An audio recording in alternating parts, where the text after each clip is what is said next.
Okay, we are live. Now, we did have a comment that in the last podcast I was a bit too quiet. So, chat, if you're joining us live, much appreciated as ever. Please do let me know if my mic volume is appropriate. The app we use to broadcast this, I've got the settings where it should be automatically adjusting my volume to be higher. I was also quite tired last time, but we're doing this at a different time. Griff, I'm basically a different person now because it's light outside and Yeah, I can talk. And I've also got coffee, so yeah, it's intense.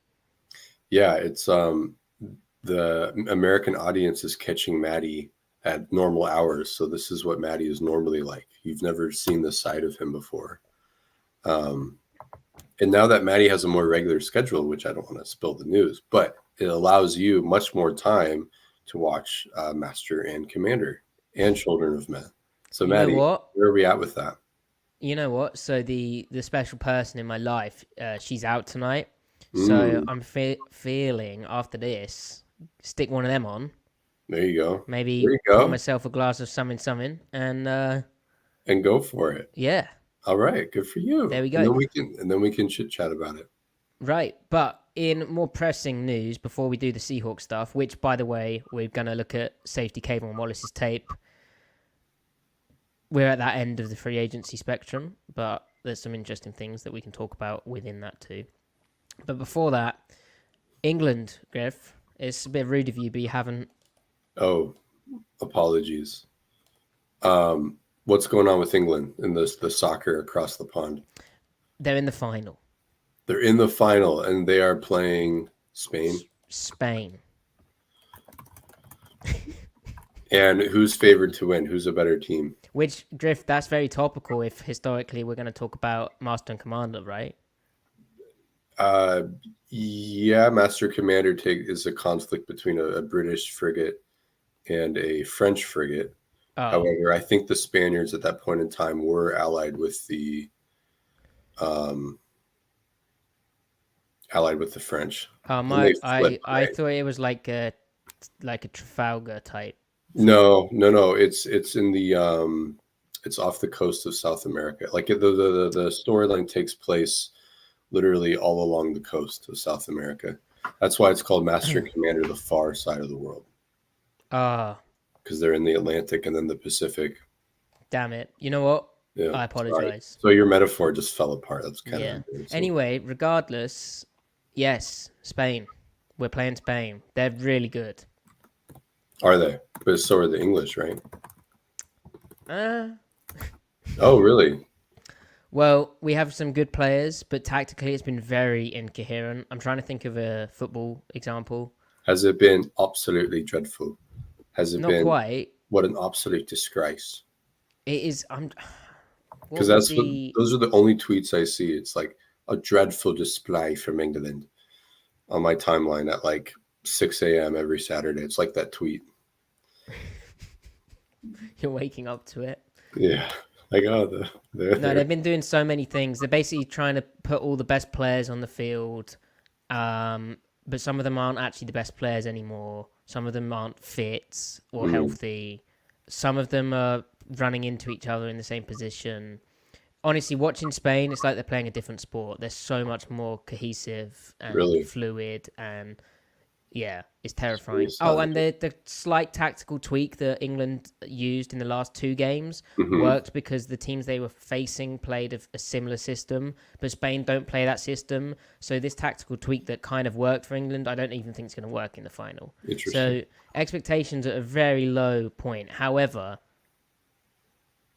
they could. They could. It could. That's the beauty of It, sports. it It's could come well, home they're not favored to win, but they might. in it to win it. Yeah, that's why you play the games, bro. Because Maddie, soccer isn't played on spreadsheets. Soccer is played on the pitch.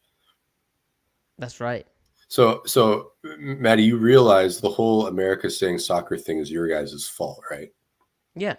Okay, it comes from the Yeah. Thanks. abbreviation of ASOC Thanks, and man. then SOC, and then how you guys add ER to everything, so then it's soccer. Yeah. And then you Thank guys you. switched up on us, and we're like, well, we didn't get the Are memo. you happy about Greg Berhalter? Are you happy? He had I to have go, right? no idea who that is.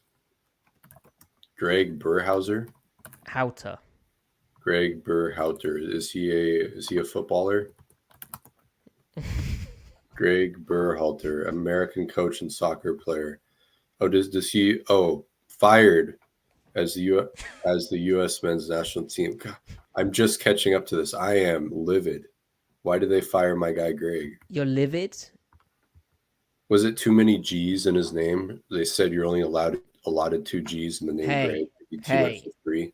Hey, 3 G's, that's not necessarily a bad thing. Well, he got fired. Yeah, it didn't work out for him. That's for sure. That is for sure. Dude, American infrastructure is just so bad at soccer. Yeah, that is your, yeah. But the men's though, women's soccer, we because they actually support it, whereas so many other countries have not supported it. Because they actually support it and pay them and stuff, they're just dominant. Yeah. We've had this conversation before, but 330 million Americans. For the whole per capita angle, it's incredible to me how talented countries are that are not American, European, South American, Central American, how good they are at soccer compared to the population. Right, like did you see Slovenia? They did well in the Euros. Like that's awesome. Like 2 million people. That's incredible, dude. Like yeah. Anyway, should we do our actual thing? Yeah, hit it, Matty.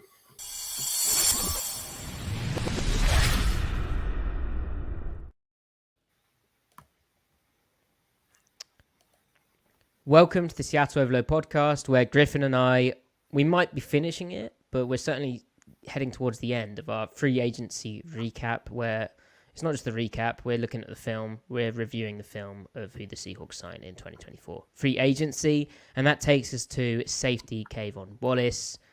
I guess, Griff, we could do re-signed guys as well, like Leonard Williams, etc., etc. But Kavon Wallace arrived on a 1-year contract, the safety. He's 27 years old. He was signed to $1.5 million base salary, a 1-year deal. He's perhaps not on the surface the most astonishing free agency signing, but Seattle did lose very highly paid Jamal Adams, Quandre Diggs from their safety room. They've reshaped it. They obviously have Julian Love in there as before. He remained on the roster. They've also signed Rayshon Jenkins, who we've taken a look at. But is there a path for Kavon Wallace to play? Yeah, there absolutely is. Now, Griff, we already talked about them adding him, but since that point, has your mind changed on the Wallace edition? Do you think he's a starter before we look at the tape? No, nothing's changed. This remains static. He's always been an intriguing talent. He's always had an interesting skill set. I mean, there was a period where Eagles fans thought he was on the brink of becoming something like really big, and then he just couldn't stay on the field, mainly because of like his consistency, not because of health or anything. And then he did end up running into health issues. But he's one of those players where he has a useful skill set. If you can find a role for him, he there might be something there. I think that he was a good signing at that point in the offseason when they signed him. Ideally, you're bringing him off the bench, and it's just one of those things where if he shows that he's worthy of more snaps, well, you can simply just play him more snaps. It's not as though he's being blocked by a safety making $10+ million a year where you feel like you have to play them. Seattle's, like I've said, that the middle 4, the middle 5 of their back 7 snap-wise is completely up for grabs functionally. Anyone could leapfrog anybody. Like no one's safe this year, and especially free agency wise next year. So it's going to be a mad dash of a competition. So I am intrigued to see if any of these guys kind of rise to the top, and he could definitely be one of those players to just be like, okay, he's kind of reestablished his career, and he's kind of worthy of starting. It's happened before, like at corner, for example, Sidney Jones. Even though it didn't end up working out, that 2021 season, he ended really strong, and they decided to bring him back for 2022. Gets a concussion, and then it's over. But it could be a similar scenario where he might play the best football of his career and might, come back with the team. So We'll see. Yeah, he fits a theme to some of the signings in a couple of ways, right? Because he has experience in multiple defensive systems. He was drafted in the fourth round, I think, when the Eagles were still with Jim Schwartz. Obviously, they then moved to like a Fangio type thing. The Cardinals were kind of Fangio-like, and then he split and he ended up being waived October 24th and was claimed by the Titans, where he finished his 2023 season with obviously a different system, a Vrabel type Belichick kind of style system. I forget the name of their coordinator, but they do some cool things. So he's well versed in that, so he's going to have some versatility. He's also a fourth round pick out of Clemson, where they did everything. They're super multiple, and having looked at when he was with Tennessee, they were deploying him in a lot of different stuff. So stuff Mike Macdonald's clearly valued out of his linebackers, but also his safeties in particular stood out with Rayshon Jenkins. So when we look at this tape, I think we'll see Wallace do a bit of everything, or that's what I'm expecting at least. And then he also fits that theme of it's a one-year deal. And last season, maybe he's slightly ascending. He had 12 starts in 2023. He'd only ever started 7 games previously in the previous 3 years of his career. Mm-hmm. Yeah, 3 years. So it's that kind of thing of a bit like Tyrell Dodson, who we looked at in the previous episode. Can he become a full-time starter? Maybe not, but he's shown he can be an okay, solid role player. And you're giving him the chance to prove he can be a starter, and he's not necessarily blocked by anyone from doing that. I'd be interested why the Cardinals decided to waive him. They were getting pretty good play out of Thompson. Is that the right name? Not Deontay Thompson, right? Maybe. I confuse him with the other guy they have. And then they've got, obviously, Buda Baker, whose health was shaky. Jalen Thompson. Yes. Yeah.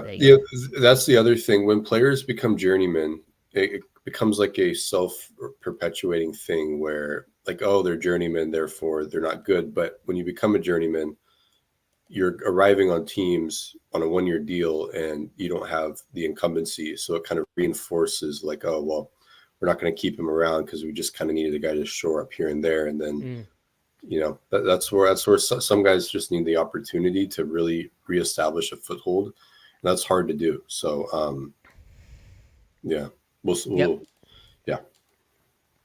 Now, in terms of rest of the production, he had 6 pass breakups last season. He also had 1 pick. Prior to that, he had never had an interception in the NFL. He had 2 pass breakups in 2022 with the Eagles. No sacks, never had a sack. He's had a fumble recovery in 2020.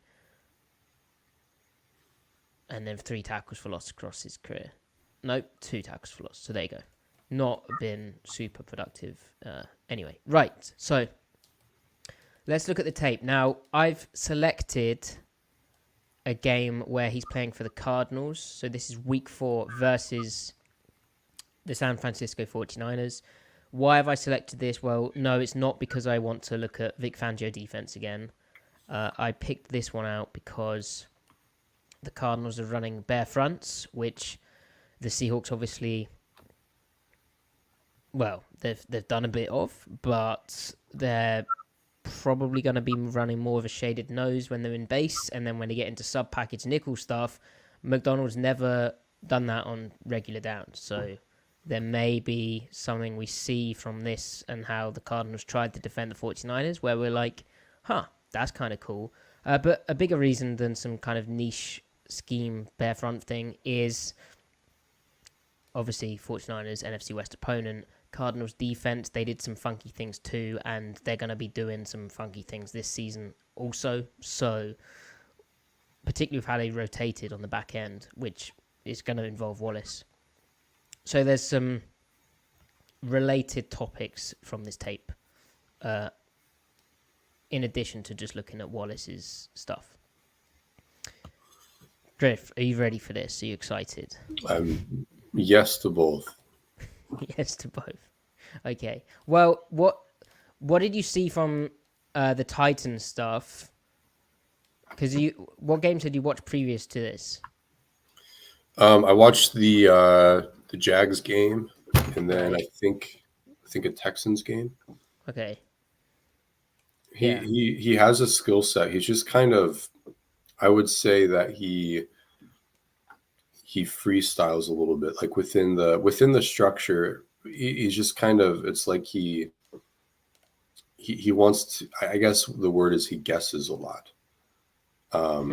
and he'll bite on things. He's very bitey, so he wants to make plays, and maybe that's why he was getting out snapped by some other teams. He can play deep though. He can do a lot of stuff in deep coverage. He can play single high. He can play the boundary. He can play to the field. Um, but I do think he's best off the closer he is to the ball for his mindset as a player. What, At like least, sort of wanting to be around it rather yeah, than giving because him too much time and space to think? right, like he has the traits for deep stuff, and he's serviceable there. But I think his best ball is when he can be closer to the action. Yeah, so that's interesting as well because in this game, I've had a brief kind of cycle through. He's playing a lot of deep. Now, remember, this is week 4. You've referenced potentially watching a Houston game of him with the Titans. That's the game I watched, and that's later in the season, of course, and they're playing him kind of closer to the line of scrimmage, more in and around the box. I think for the reasons you've outlined. I also wonder, at Clemson, they're so multiple, and they definitely were with Venables as their DC, which is when Wallace was there. And I wonder how much that gives a player an opportunity to kind of hone the techniques versus they're just trying to be as multiple and varied as possible schematically, which obviously requires significant coaching investment. So how much are they actually going to polish up the and really hone in and dial in on the techniques required to execute certain coverages and whatnot and stuff. So I think Wallace kind of as a player gives off at times he gives off the vibe that was never really polished and yeah. So Yeah, and he's bounced around what did I say? 3 different teams, 4 different defensive systems.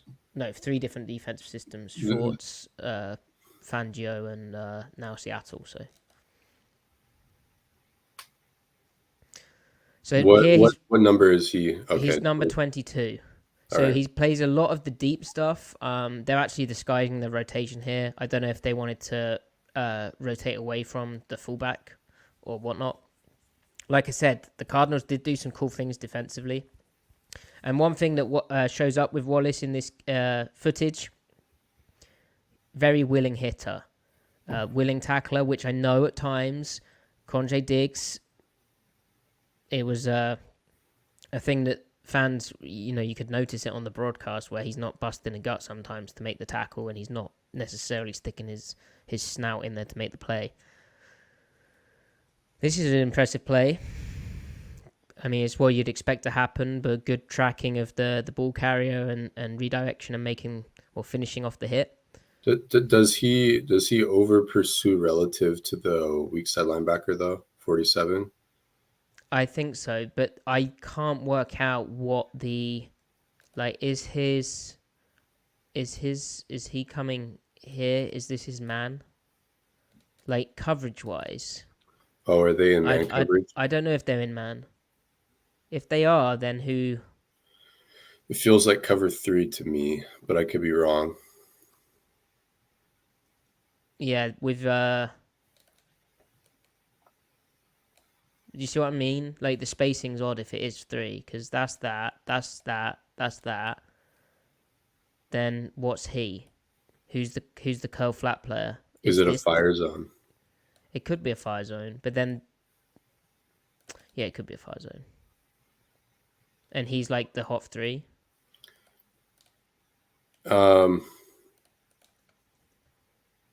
Maybe, yeah.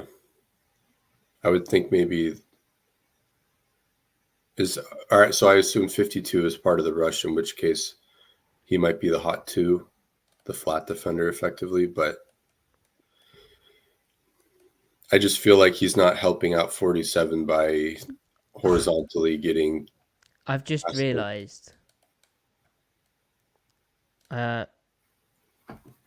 isn't supposed to happen, given that I'm more awake. I have my pen, Griffin. What? I've been drawing. Oh, we don't need things. to get too in the weeds over the Cardinals are doing in 2022. Ah, we do. It's I'm 2023, and oh, they 2020. 100%. You know, there's similarities. But Wait, I've are been you? doing loads of nice drawings. Wait, hold up.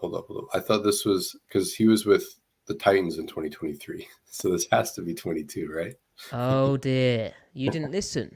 The Cardinals waived him in October 2023. Oh, okay. He So played no, the first few games of the season for okay, that's Arizona. right. See, you are more awake than I am. Yeah. Have you had breakfast yet? I have not had breakfast. I've had some cafe. Griff, you've got a growing boy has to eat their breakfast. Come on now. Je bois du café. Mm-hmm. Je veux le plus. Yep. I'm rusty. Je veux Okay. So regardless, yes, maybe slight over pursuit. Just because that cutback hits, right? Yeah. But I don't. I mean, the tackles don't help out. But And the I see what you're saying. Fangio backer way of playing is just He agreed. I mean, that's pretty comfortable changing the gears, and he still works horizontally, right? Yep. I feel like he's a reps player. He just needs lots of reps in a system, and it's hard to do that when you're always changing teams. Yeah. Yeah. And to that point as well, I don't want to overanalyze, but and I've still got it coming out on SeahawksOnTape.com, but when he's talking to Mike Macdonald in that segment, and he's talking about being a rob safety or like a robber safety, and rob is like a rotation term for Macdonald, but he's thinking robber, which is again just different systems, that type of stuff. That familiarity of a new defensive language, again, it's it will only help him to get more reps, as Griff said. Mm-hmm.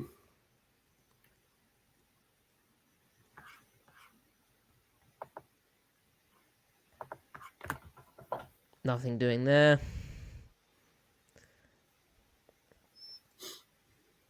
Fine pursuit.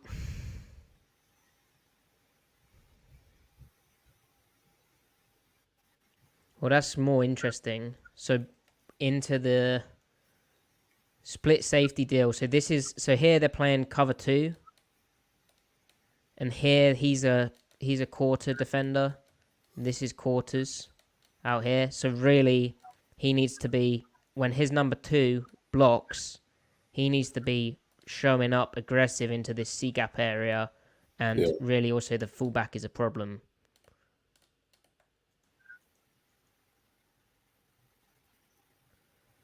I mean, that's pretty brave leveraging of that. Man, how did they not score here?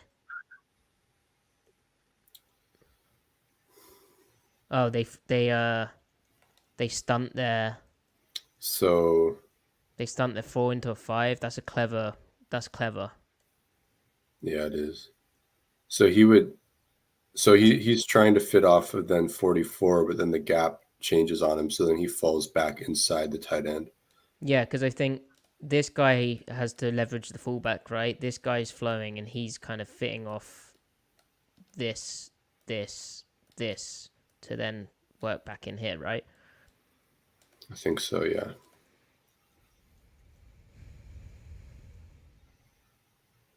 Yeah, so he works inside Kittle, which I think is smart sifting of what happens.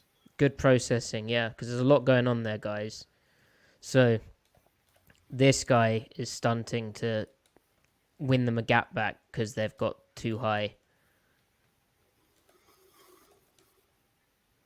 That's a very cool run fit. Although they get slightly fortunate, I'd suggest. It's this type of stuff, though, when Seattle was running this type of system, when they were going full Fangio, they didn't do stuff like this, did they? Like the stunting, no. No. It was so static, I don't know why. Although 5 bodies on the line of scrimmage bear, as you said, helps. And even here, playing of 3. Seattle didn't. They were like intent. Basically, Gannon might be real, and whoever his DC is, which that's disrespectful. And what's funny is the Cardinals' defense was bad, right? Like if you just look at the overall numbers, were they worst defense in the league? They were pretty bad. They would get out adjusted in the second half, but I think they would like empty the clip in the first half, and then just the talent discrepancy caught up with them. They definitely. I remember when watching them in the Seahawks games, the Cardinals seemed competent, just very under talented. Okay, so this is what is this? Well, it's quarters. Drop 8.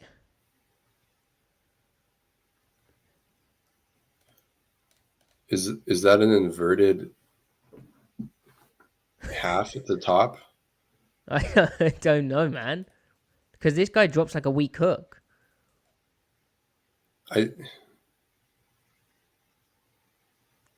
That's crazy. Strange. This is like cover 2 out here, Griff. Look. Yeah. This guy's here. This guy's here. That's the pole runner. Right. Is it? It could be. I've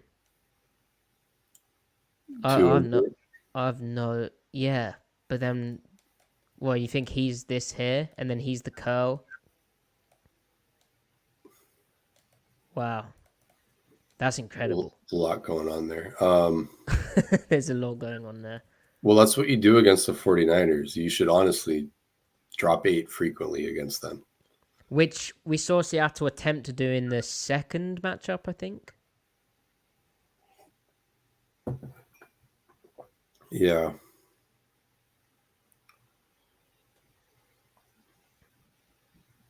So you can see how quick he triggers, though, coming down. Yeah, whatever his assignment, there's a quick trigger with Purdy. And in fairness, nothing's coming. Nothing actually goes this way, does it? Right. No, I mean, he's playing the second level first as he should. And then when he realizes he's got nothing left to play, he comes down hard. Yeah. Which is what Macdonald spoke about from his safeties. He wants them to work deep to short. Read their way down. Which, that's what this looks like. Mm-hmm. Is there a threat in this window here? No. Where's my next threat?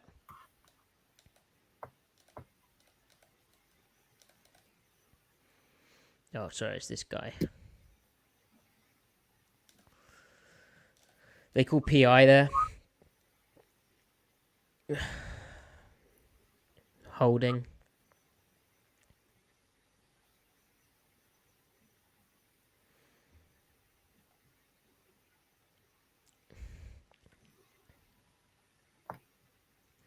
This is a pretty cool play, Griff. He almost the unguardable dig, which you've spoke about before, right? Yeah. How they dressed that up with Ayuk. God, Ayuk is so good, man. That's a discussion. How bad are the 49ers if Ayuk doesn't remain on the team this year? How much does that hurt them? I mean, they go from lapping the field to being probably like top 5, you know? They go from best offense in 5 years to probably the 4th or 5th best offense. They probably just go back to the Jimmy G offense, right? Where they're still like the 4th or 5th best offense in the league. But so much easy offense here. Because no one in there, I mean, I know they drafted Purcell, right? No, I haven't watched him. Maybe they're thinking he can run digs like this, but no one in their offense can run a dig like this. Or whatever you want to call that route. And remember, it took Ayuk, like Ayuk got better every year, right? Right. Right now he's like the meta, isn't he? In terms of this route is right now the killer route if you could, for this offense. Mm-hmm. This is drift, right? I think, yeah. Yeah, it's drift. Quick setup, pocket play action. With the corner stop out here, whatever they call that. So where's our guy? He's here. So he does an okay job because he's looking for that type of thing. It just is so because IU can run it at like any level, right? Mhm. Because typically on drift, the depth of the route is what? It breaks at like, honestly, the way it's written in the playbook, it can break as early as 8 yards, as late as 12. Right, and this is at 8-ish, isn't it? Yeah, and it's like a sight read from the receiver. They break basically relative to where the depths of the linebackers are and when they think they can. And they probably game plan it, right? Like, okay, I know I can break it here this week because of how they play this coverage, etc. Right. So are they in man here? No.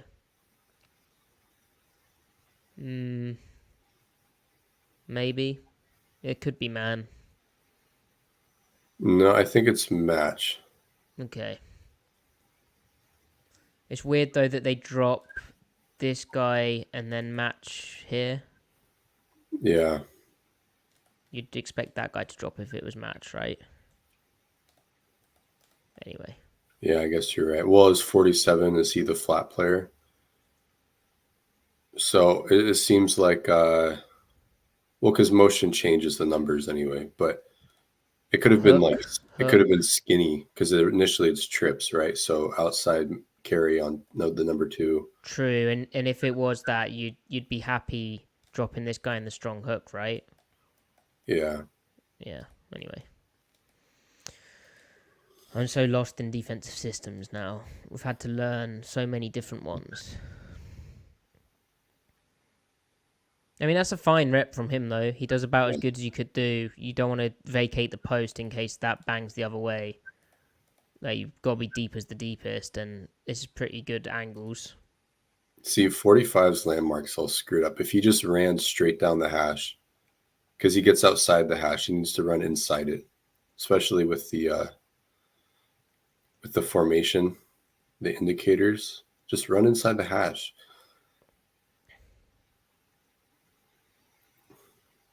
I swear, if you had 2 players camped a yard inside the hashes every single snap against the 49ers and the Rams, that's half the battle right there. Always find ways to get defenders.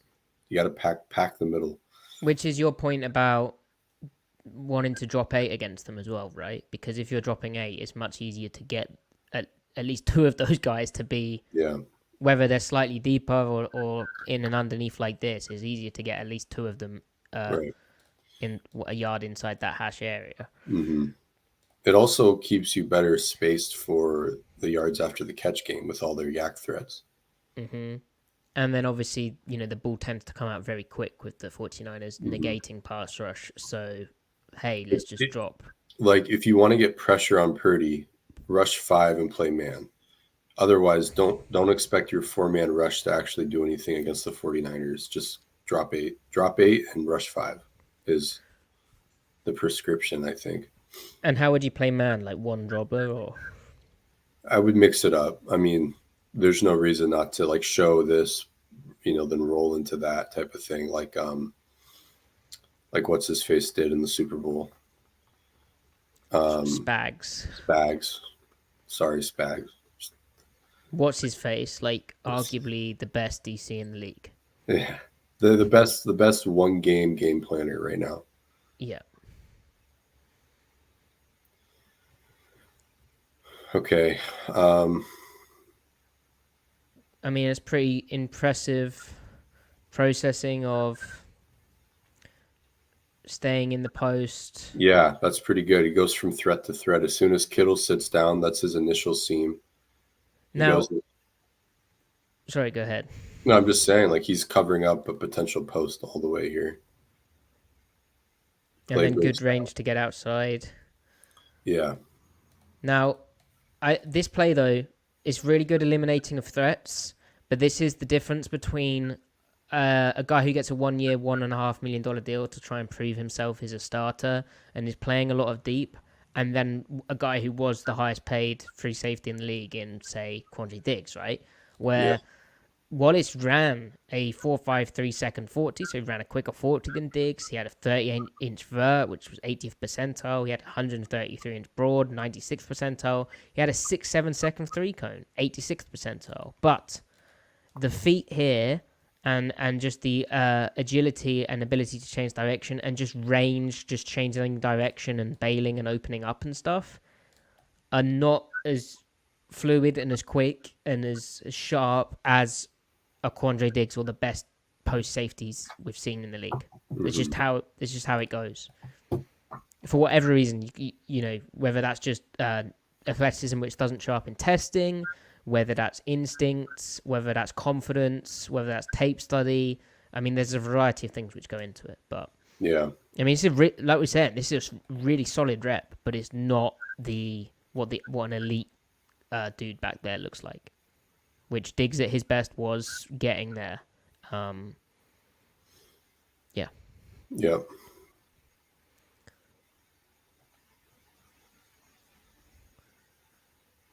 But I think the point is, as we'll see from Wallace in this game, and as I mentioned at the start, you'll see him in a kind of a variety of different assignments, being a willing hitter, being a smart football player, doing things that Macdonald likes. That's a nasty mid-screen, isn't it?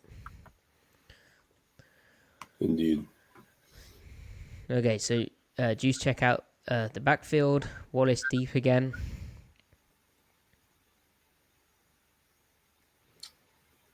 That's a confident reading of the QB. Yeah, he's all eyes on the quarterback here. This is the stuff which always gets the. Who was it I saw mess this up? Because this is cover 3, right?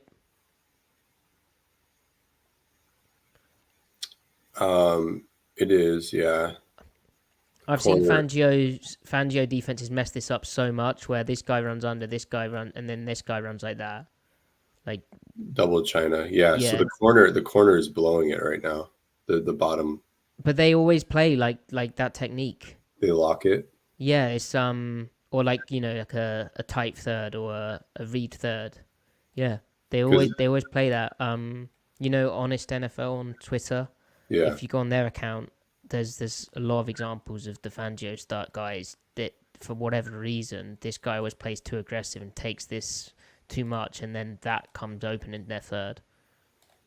Honestly, the way Fangio coaches cover 3 is annoying. It's not as sound as the way Carroll and Saban do it. And they have differences, but there are lots of trees that coach cover 3, and honestly, there's no reason not to do some blend of how Carroll and Saban do it and all of their influence. Right. But whatever. That previous play, though, it's so annoying how they can run weak side choice out of the backfield with Christian McCaffrey. It's an actual cheat code, and it's the type of thing as well where, you know, we've spoke in the previous episode, Tyrell Dodson one, about how he had a good PFF grade because he's covering weak guys out the backfield like flat routes, but he weren't covering Christian McCaffrey. And as Griff says, the 49ers are able to give him a route tree which is like this. This, or just right down the pipe. He can do anything you want out of the backfield, and will regularly. And when it's 3-by-1, so you've got 3 guys over here, you've got this out here. You're getting him matched up on a linebacker. Yeah. Unless the defense plays dime. And then you put a safety here. But then how many times is that safety actually going to be able to cover the agility of McCaffrey? Not often. And you're not playing a nickel in the box, like a nickel corner. Oh, and by the way, not only that, but the 49ers on this play, you're not going to play dime unless you're an idiot on this play, or it's 3rd and a mile, because that's a fullback, that's a tight end, that's McCaffrey. It's 21 personnel. Yep. So they could get into I form if you start playing dime and putting a safety there. So, I mean, that's the problem with the 49ers. They have this regular personnel which calls for base defense, and then if they want, they'll spread you out and they'll just use this absolute annoyance to just destroy your weak side backer, who generally is going to be worse in coverage anyway in this type of look. And then for everything you just said about the schematic and personnel advantages, if they want, they have 30 completions to Ayuk up top, isolated out of this formation where he just wins one-on-one. It's like, okay, whatever. He just runs a 15-yard out, 15-yard blaze out or an 8-yard skinny post, and it's just like, whatever, dude. Like, they have all the classic, all right, Troy Aikman to Michael Irvin stuff in their offense on top of Shanahan's, He can't keep getting away with this. So that's which is why Ayuk needs to be traded. Yeah. Why can they not respect him? Yeah. Where would you put him? What team would you put Ayuk on? What would be disgusting would be the Cowboys, but that won't. They'll trade him to the AFC. Oh my gosh, him and Lamb. Wow. It would be game over. Wow. Over. I mean, the Bills would be fun. The Bills, just from a neutral perspective, would the Bills make sense? I mean, they need a guy. They need an outside. They don't have one. Yeah, the Stephon Diggs thing, right? Yeah. The Jags would be pretty cool, honestly. Yep. But I don't know if they could afford that. I don't know. So anyway, here's McCaffrey. So here's the backer. And he can go here, he can go here, he can go here. Backer's playing inside leverage with eyes on the QB. McCaffrey breaks it out here. Also, what on earth is this defense where he's got eyes on the receiver, right? Yeah. He's basically man-to-man, but he's not playing with man-eye. Anyway. Oh, it's a fire zone, yeah. It's indefensible. McCaffrey is right there for any hot two player. Like, I don't even think Earl Thomas could mirror McCaffrey there in that spot with that underneath spacing. Didn't we see Seattle play? What was it? They were like rotating down to McCaffrey late, and there was the pick from Brooks, where they were like off on the timing of it. But didn't they do some stuff where they were spinning? Was it spinning Diggs down on it? I can't remember. Been. There were like late rotations to remove this, which I guess is one way. Because if you played for it per se, if you did, well, they're in 5 down, so that doesn't make it easy. But say you did, I don't know. And the other thing Seattle like doing, that reminds me though, is basically bracketing McCaffrey, where they'd play man defense, and then you'd have these guys on McCaffrey. So he'd outside leverage him as like a peel edge rusher, and then this guy inside leverages him. So if he goes like this to the flat, I can pitch my 10 outside. If he breaks back across, we're going to have a bracket. So they basically put Brooks and Wagner on McCaffrey when they're in 4 down, which, anyway. But Kavon Wallace here didn't do a good play. He didn't have a play to make, really. Again, pretty willing coming into the fit. Didn't allow himself to be blocked because I guess this is his gap, but this coming across is something to be aware of, and this type of read. But big thing for Macdonald, don't get blocked. So that gap is tight. So he's going to backdoor this and try and make a play by the goal line. Did well to survive and join the tackle.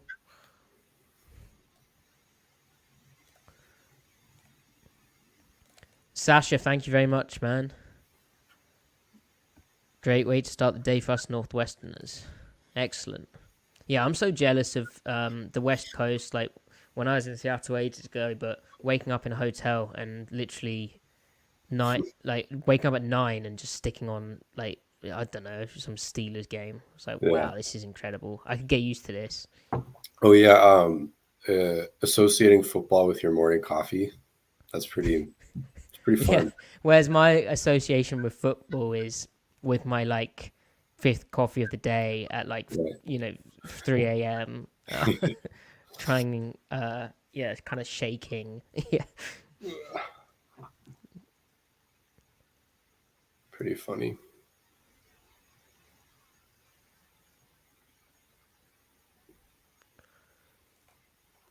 So now, I think he's. Yeah. Good tracking, really good tracking play, and I like how he's filtering square. Is why the square is important is to break down the feet. It's kind of an arm. That's a good tackle. Because you can apply maximum force when you're square. Yep. And you're also able to this little press inside to force the runner to close on the near hip, and then press him to the outside of the tackles. A good play. Mm-hmm. So even though I kind of see him as based off of Tennessee, as a seam guy, ideally. Meaning he was often on a slot, wasn't he? Yeah, he played a slot down or like on a slot, boundary, about 5 yards off a slot receiver. or like a boundary quarter. Yeah. That said, he didn't play very much like field half, but he did play some deep middle. Of the three main safeties they have, he's definitely the rangiest, and that might make him the dedicated field player.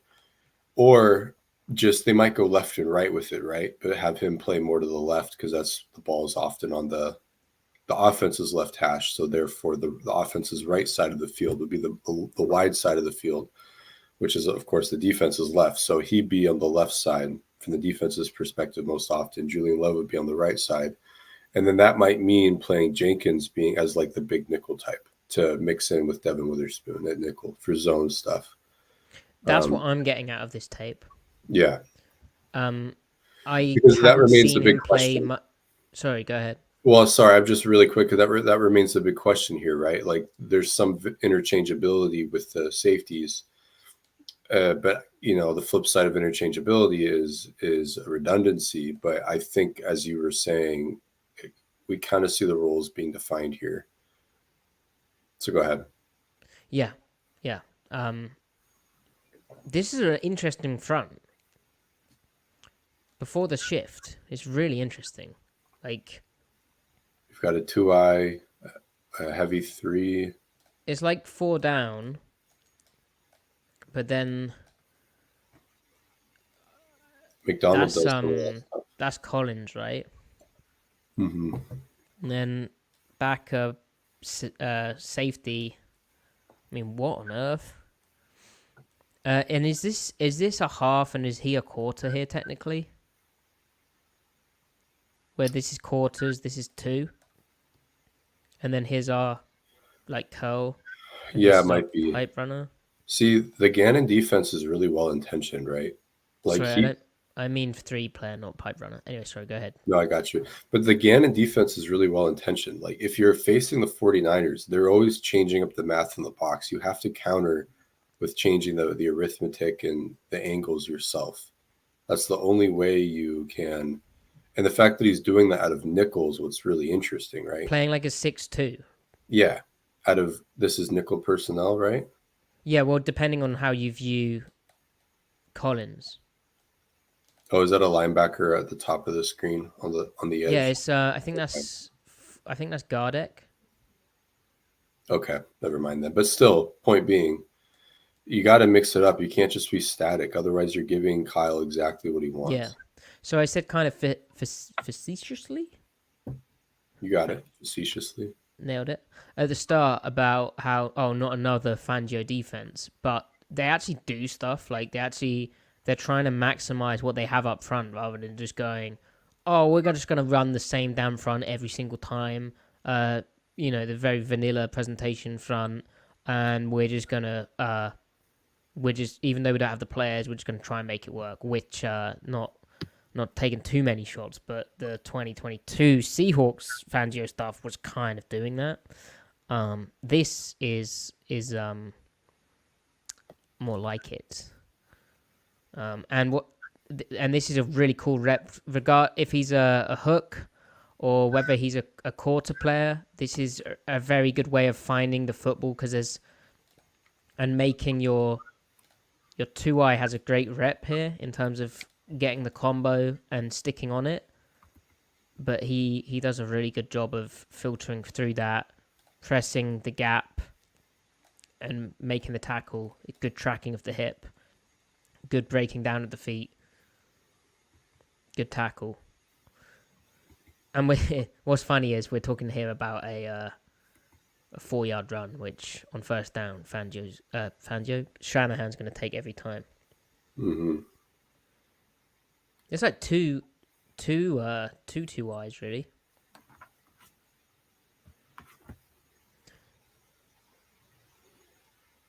I guess this Yeah, is the 3 tech, isn't it? it's almost a straight up 2 tech. Yeah, but like in the front it's probably right, and then so he's like the will right now, Mm-hmm. and their strength is this way, right? Which there's the tight end, so It's interesting. it's very interesting.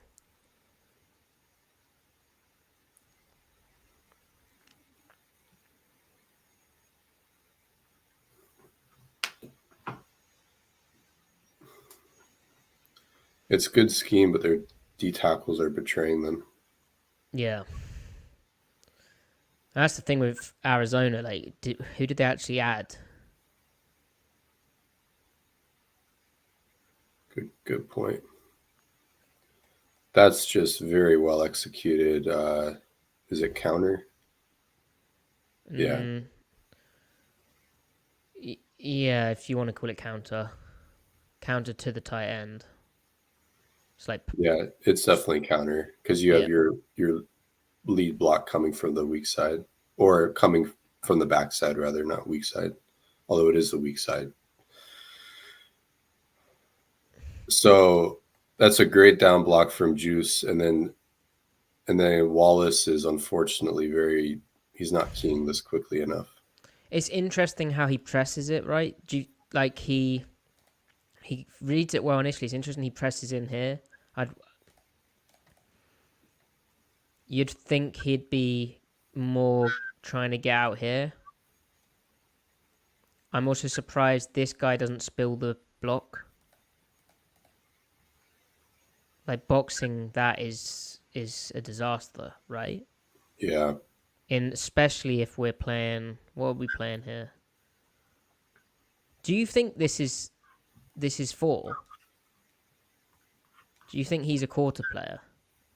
Oh. And then he's quarter here? Maybe. I don't know. What's the where's the C gap or the open? Yeah, right. It's here, so that wouldn't make sense. Unless I did wonder if it's 8, and it's right. Yeah. I mean, it could just be cover 3. Yeah, it probably is, isn't it?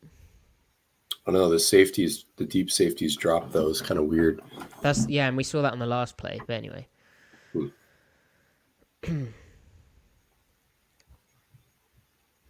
yeah, I'm surprised he didn't spill it.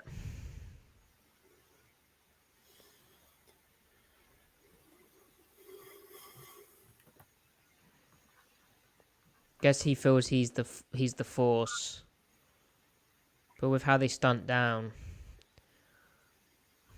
Kittle does so well here.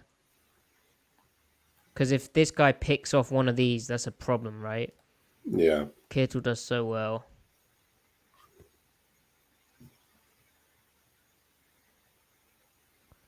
Tough tackle. McCaffrey's so wriggly.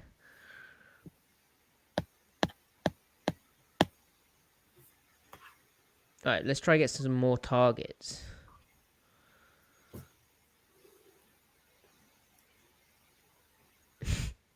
I hate this play. It's just like F post. F post, yeah. But dressed up so fancy. Yeah. That's the thing though, when you're watching an offense like this, it all looks so so simple, but there's so much has gone into this. It's it's incredible. The way that it's read out is interesting. Why does he open to the weak side first? Is it choice with F post backside or something? Strange. Don't know, but it works timing wise. Yeah. Maybe it's just Purdy trying to influence the hook droppers. Yeah, well, I mean, it definitely does look them that way, right? Hmm. And with how they play 3 with the, an aggressive push.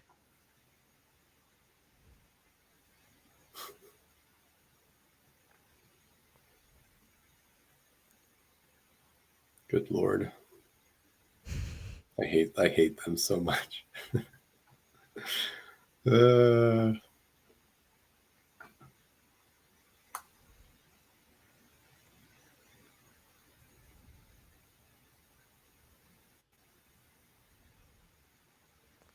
So, interest in this series, he's now more of the box guy. yeah.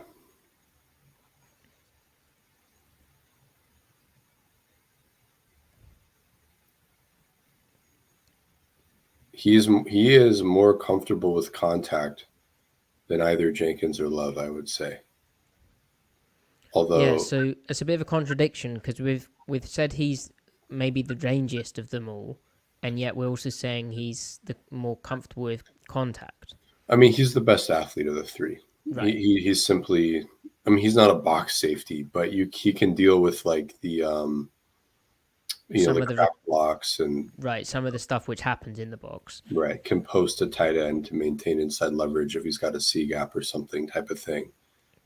It's honestly, it's even though Jenkins is a good safety, he honestly is terrible with contact from blockers. That's a disappointing rep.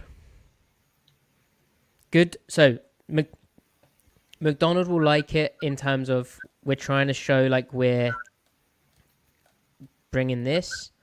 So he's bluffing out here to try get them accounting for him, even though he's in coverage. He then backs out. So good positioning at the snap, good understanding of QB cadence, all that stuff. But and he's in good position here, driving to the hip. But the tackle is unfortunate. Good recovery, obviously, but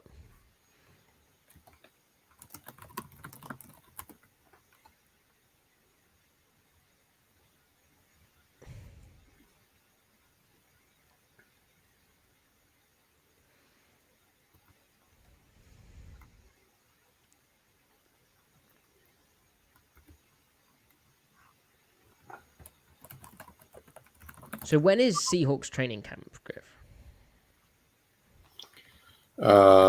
It's coming up, right? Let me consult our producers really quick. Please do. July 24th. Is that when it starts? Is that what your producer said? Yeah, my producer says Wednesday, July 24th. Okay. 24th through the 8th. Interesting. And then preseason. They report to camp July 17th, though, and the veterans on July 23rd, per John P. Gilbert, our friend at Field Goals. Mm-hmm.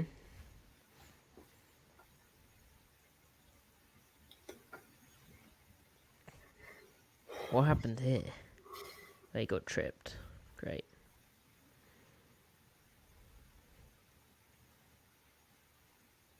Tampa 2. Oh no. Like a robber type thing? Yeah. I think that's good use of his mentality. Keep him active, let him come down from depth. Oh, that's the problem with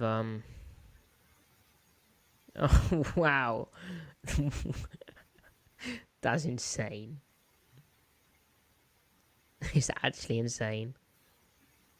Like perfect way of stacking a corner. Yeah. Wow. Dude, Ayuk really just got better and better and better and better. So guys, this is funny because they're running this coverage where this is a cover 2. I don't know what he's doing. But the whole point is this is designed to stop this. But how are you going to get the deep enough presence as well. Well, are you going to ask this? Like, they're supposed to be trying to stop this, but it's just caught before he can get there.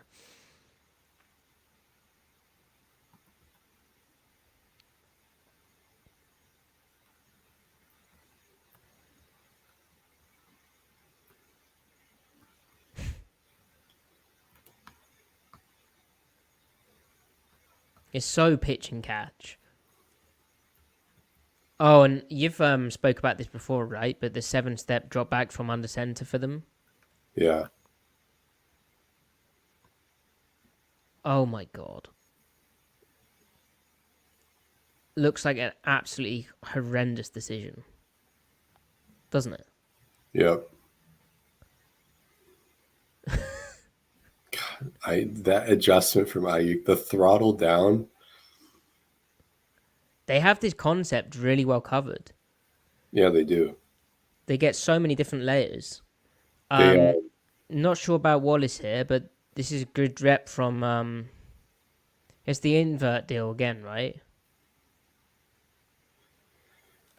yeah, it looks Interesting like it. coverages.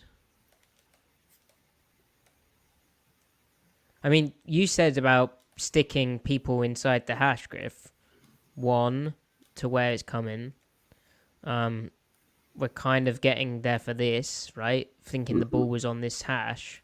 That's not a bad job. Right. I guess Purdy decides to throw it as soon as he sees that safety come down because he thinks that it's going to leverage. So Right. defensively, they get Purdy to do something which is Uncharacteristic. and what they'd want him to do, right? They're throwing to this guy. He never sees the backside safety, I don't think. They didn't account for the fact that he would underthrow it. Right. They're all like crap. That being said, a Purdy defender would say this is a decision to underthrow this football because he's read how the defender's playing it.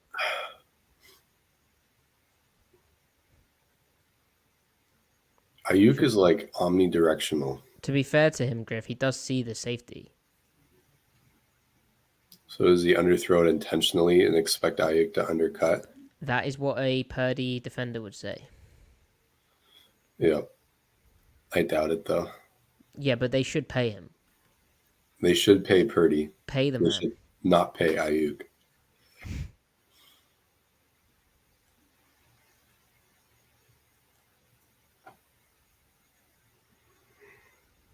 Okay, finally something interesting. Where's our guy? He's here.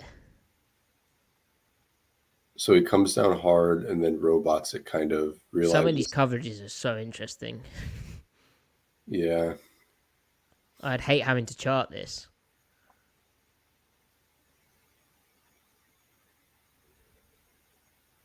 He's a bit overeager though, like with his path and then the recovery, right? Yeah, I mean, do you think he's biting on the run fake? Yeah. Like,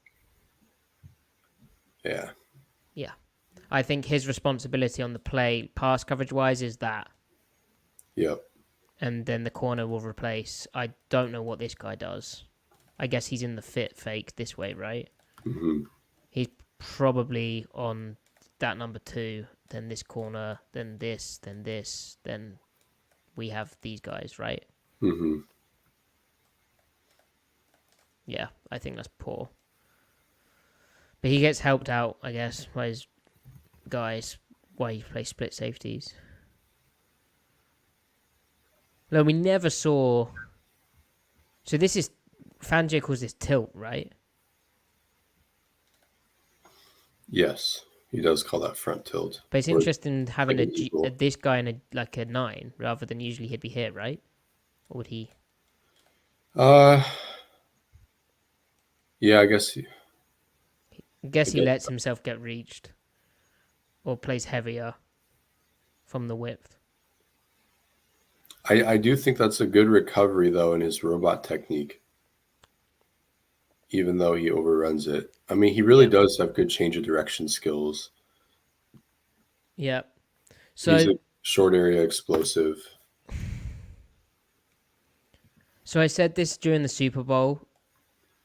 we should be talking about Wallace, but I'll with the 49ers, as we know, but whenever teams start playing like with a reduced end, right, and they're playing an over front and they're playing the 3 technique here, and so they're basically playing like a 6, even though. Wait, what did a motion happen here? No, that's just a kind of odd front. But anyway, whenever teams are asking this guy to reduce down and this guy to set an edge, but also potentially cover anything flat,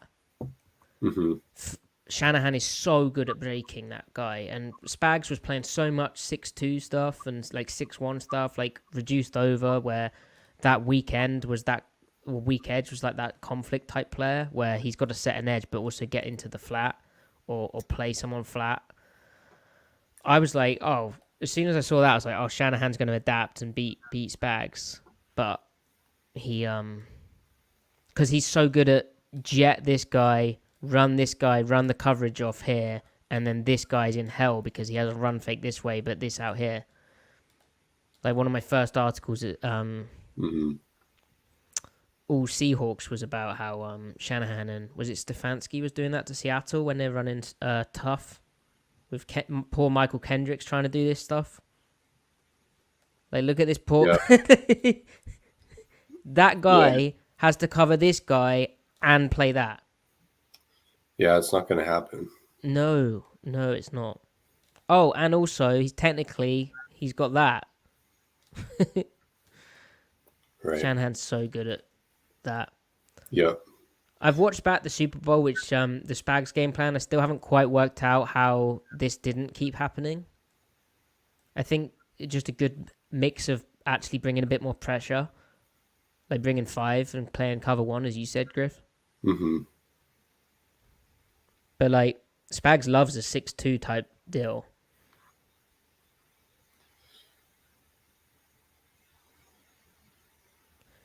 That's actually yeah. And one of the solutions to it, of course, is to like slant the front, invert the corner and the flat defender. Like there are ways of gaining numbers back. Yep.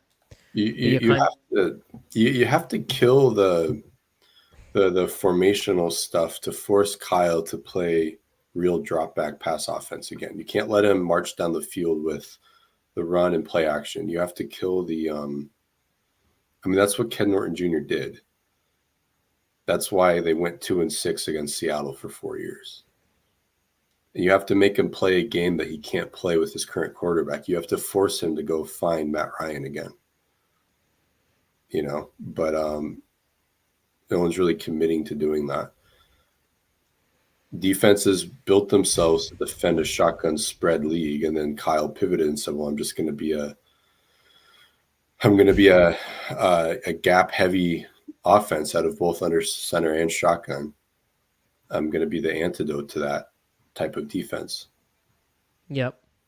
And it's not like if the 49ers wanted to pass 60% of the time, they could, and they'd be good at it. They'd be really good at it, even with Brock Purdy, because of the receivers and because Brock is an average at worst quarterback, but they wouldn't be as good as they are right now. Yep. So, Kavon Wallace. Good job here to the Trips bunch. A lot going on. Good reading of the QB, patience, not taking anything. Pretty good zone play. There's a lot going on. He kind of stays, but good checking on the routes. Yep. It's okay, isn't it? What's cool is that he peaks that route with Debo, is that Debo 19 coming across the field too. Right. So he's not just locked in on Debo the whole time. He's reading the quarterback as well. So he's handling, even though it looks like he's just standing around and moving his head, I mean, he's handling a lot right there. Yeah. And there's your weak choice, which we spoke about.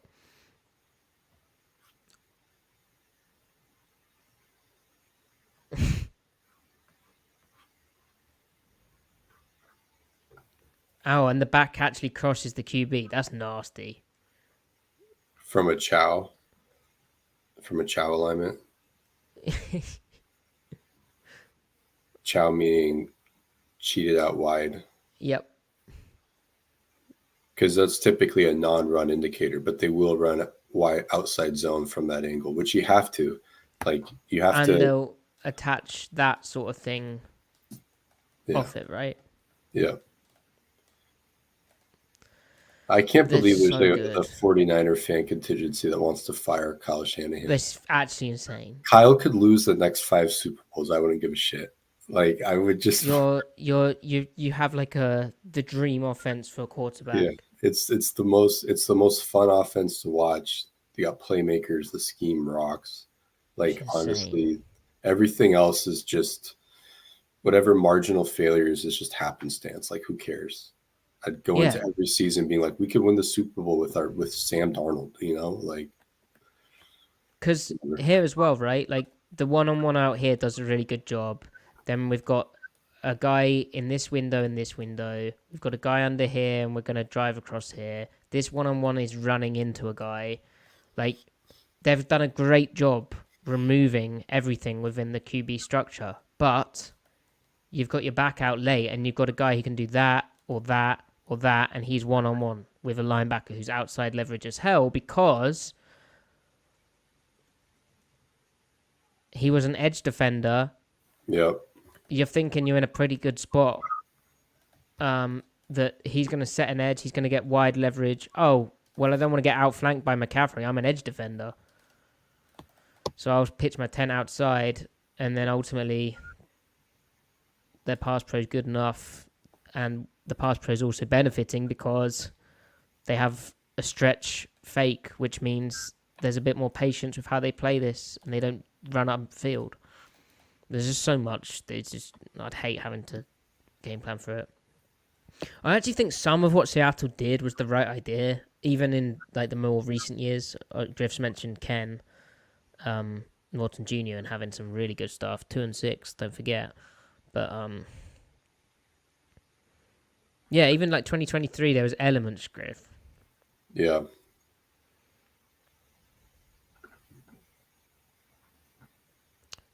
Reflect the Sun, thank you so much. Appreciate you. I know that's not the first time you've donated, so thank you. Thank you. We appreciate that. Happy morning to you too. Weekend chores. That sounds bad. I know I have some weekend chores that I need to do.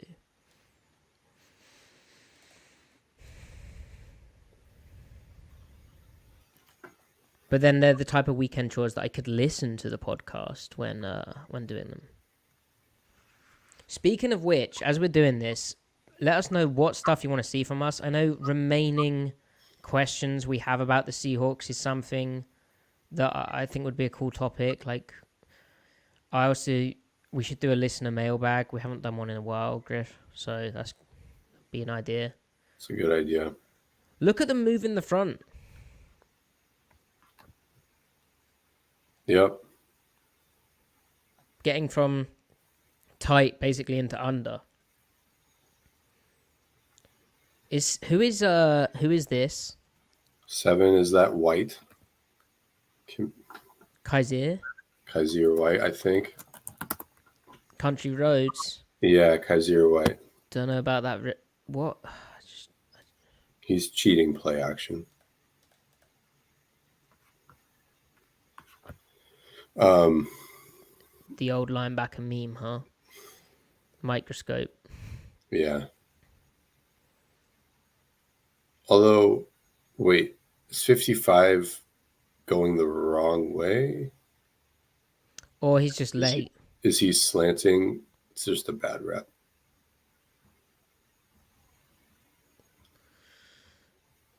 Very bad rep from 55 and Here's 7. Wallace coming from deep.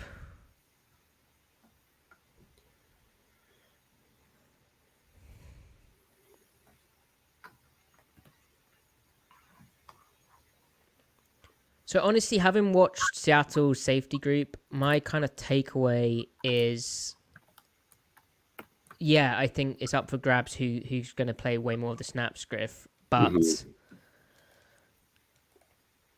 game plan wise, opponent wise, especially with how heavy personnel the NFC West is. Like, we're seeing the 49ers exclusively run 21 right now. Yeah. The Cardinals are big on 12 personnel. I know they drafted Harrison Jr., but it's not like they have a ton of receivers after that, and their tight ends were a big part of their run game. They're highly efficient out of 13 personnel runs, 12 personnel runs. And then obviously McVay is becoming like a disgusting man and running loads of gap stuff. He's got some huge guards. He's probably going to lean into 12 personnel again. Colby Parkinson went there, right? Colby, yeah. Yeah, and then who's their other tight end? Higbee. Yeah. Is he still there? I think so, Oh, yeah. but he had a bad injury, right? So I think certain games you'll see different safeties used and deployed, potentially.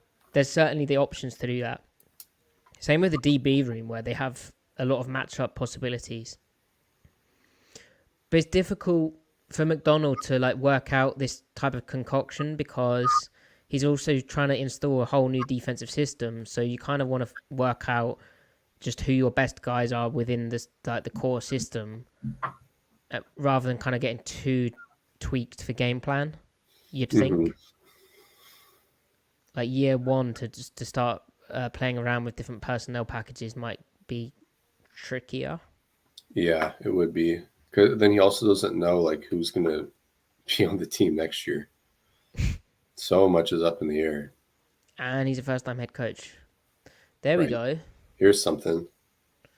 So invert again. Yeah, the invert deal. He's reading the quarterback, but then he's also getting to the right threat. You'd be worried about an Ayuk breaker here. 1 yard inside the hash, Griff. Yep. Pack the hash.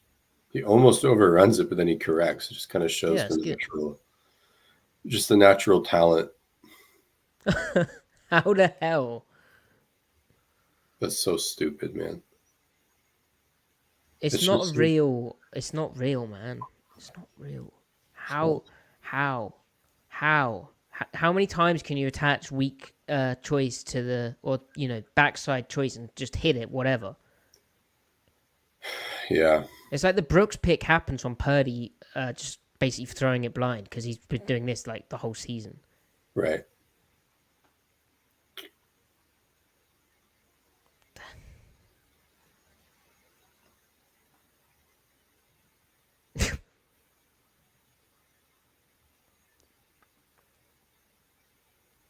And then being able to do under center stuff is just, yeah. Like under center drop back and quick game.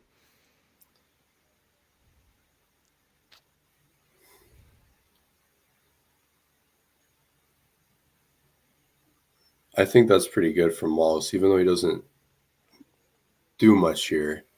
Yeah. The way he can pace out stuff from deep. Right. Yeah, I like how he tracks and tempos his pursuit to the football. Yeah.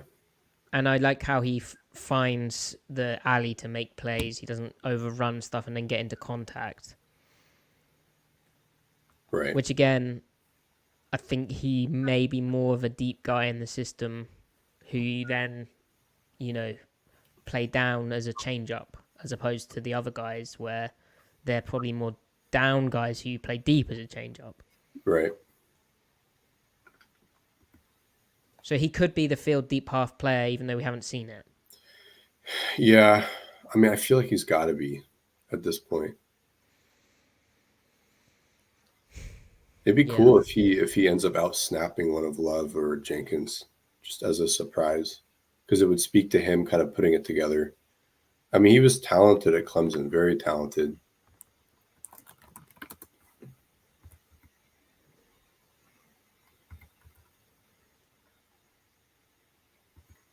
That's a hint of the range potential. Like he's playing quite aggressive down here because of empty. And then of, passing situation, and he started deep. So he's playing quite flat-footed in a good sense, like backing himself to be in these types of windows where he's anticipating this. But then I like the transition to flip the hip, and you can see how he'd be able to make a break on that ball, because the deeper you get, the more of the field you can access. Like, ultimately, would he have been in a window if this had broke here and been thrown here? Yes, probably. Mm-hmm.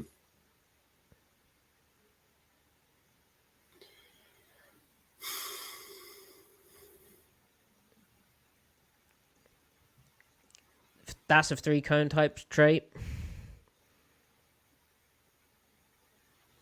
Yeah. That's the 3-cone, the 6-7-6 3-cone. And that sort of thing also shows up, his ability to redirect and explode vertically and stuff. That shows up when he plays a quarters, which he plays a lot of. Where you're tighter to the receiver. Yeah, and you can see the just the like how he can take air out of things. Like, I'd say he probably does that better than Julian Love, but he also guesses more than Love. And sometimes he'll bite on something and give up something else. But he definitely has the traits where they could use him in a variety of ways. Right. Because here here I think he's just recognizing that Purdy's been hitting this late so often, the back late so often, that he thinks is coming. And I guess he's correct here, in the sense of where Purdy's looking, that's not his responsibility. Purdy's, yeah, I don't know. Jeez, this is insane.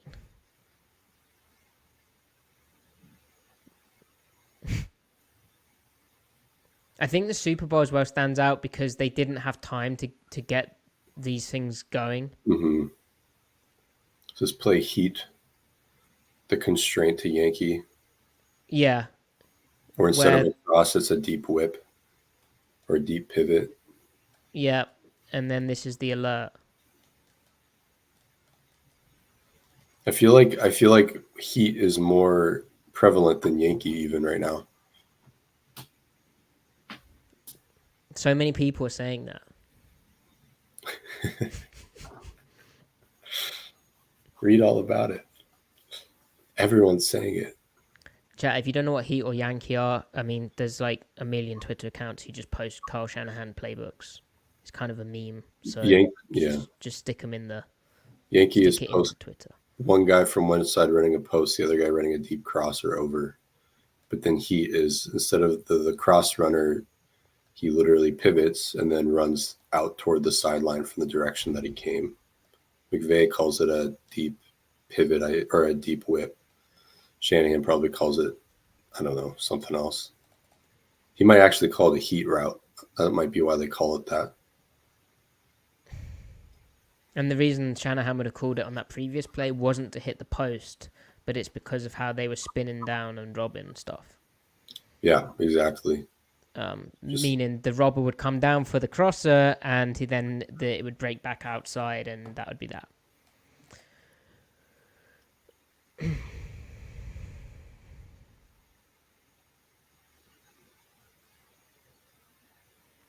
Which, again, the best offenses have it, and I think at times with Shane Waldron, I found it frustrating because there was lack of it. It felt disjointed. But, when you're cooking, you can get to your constraint plays, and Shanahan's often cooking, so you always see those constraint plays. It's very much a clear process of, we'll call this, and then later on, if they do this, we'll do this. If they don't do this, then we'll keep doing this, or we'll change to this, which will then lead to this. Whereas, struggling offenses, you don't see that necessarily. Or, Griff, struggling pass protection, which is obviously the biggest killer of an offense. Mm-hmm.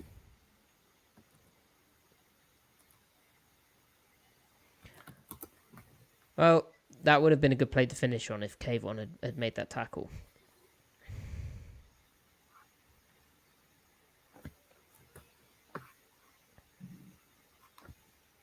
McCaffrey's so wriggly. Gets so skinny. I wonder if he can ski. I'm sure he can ski. This is a skier.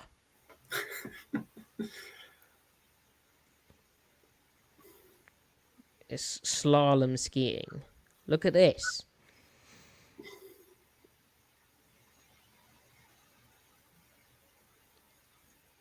So how do you feel about, as a coach, how do you feel about the tackling attempt there?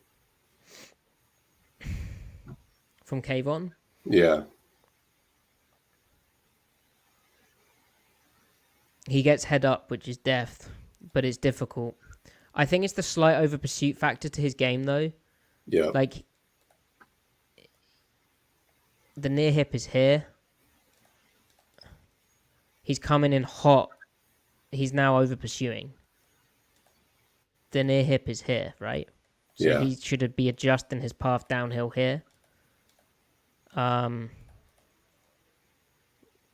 mean, it's hard because it's running downhill when it's Christian McCaffrey, Yeah. but that's a position of over pursuit. Benjamin Solak described Kavon Wallace as he plays so fast for better and worse. I feel like that sums him up really well. Yeah, I mean, this is playing too fast and for worse. Yeah. But again, he will always be an intriguing concept, right? Always be an intriguing player, because if you can get him to play slower when he needs to. Yeah, and I think it's the type of thing. Yeah, that's also another kind of theme to the Macdonald signings, where there've been guys who have maybe more potential within them. They could further ascend if you're able to harness aspects. And for Wallace, it's harnessing, that playing fast. Yeah. But you'd rather someone plays too fast than too slow. The old adage.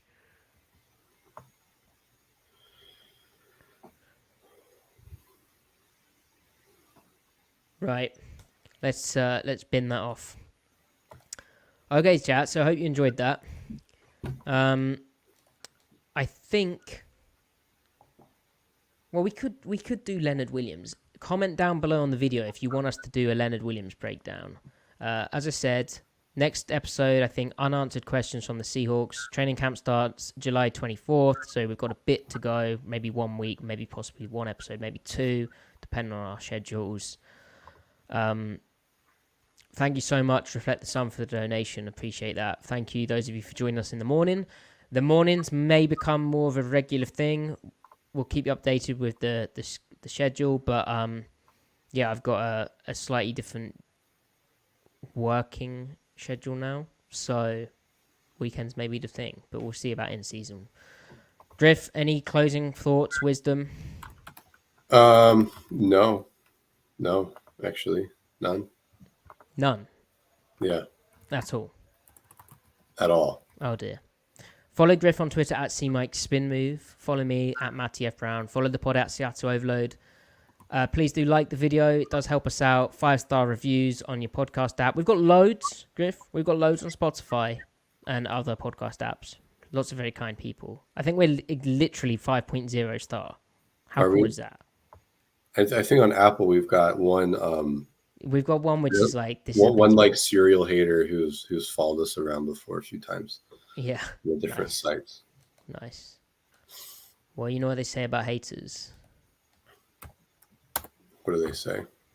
There are motivators. Okay.